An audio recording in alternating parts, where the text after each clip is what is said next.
Namaste everyone, thank you very much for joining me in the tutorial.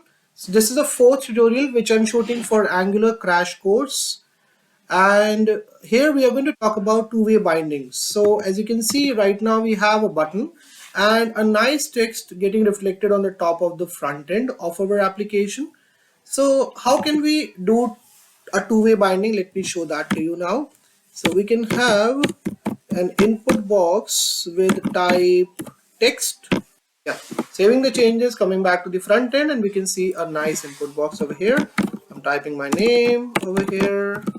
So I want that whatever I write here in the text box automatically, it should replace this text which is coming from the named element, or you can say variable I have defined here in component.ts. So here we can simply write ng model, right? So we are going to use modeling here, and then we can pass the name of the variable.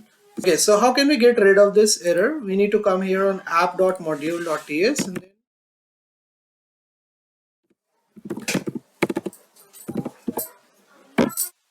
so we need to import forms module from Angular forms, and then we need to put it inside the modules import section also, like this.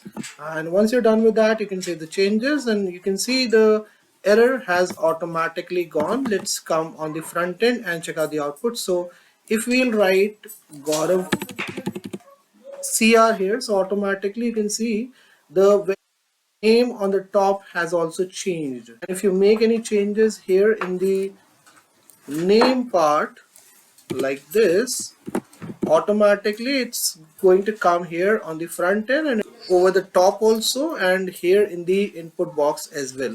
So this is how you can do a two-way binding. This is it from my side. Hope you guys enjoyed this one a lot. Bye bye, take care, and I'll see you in the next lecture.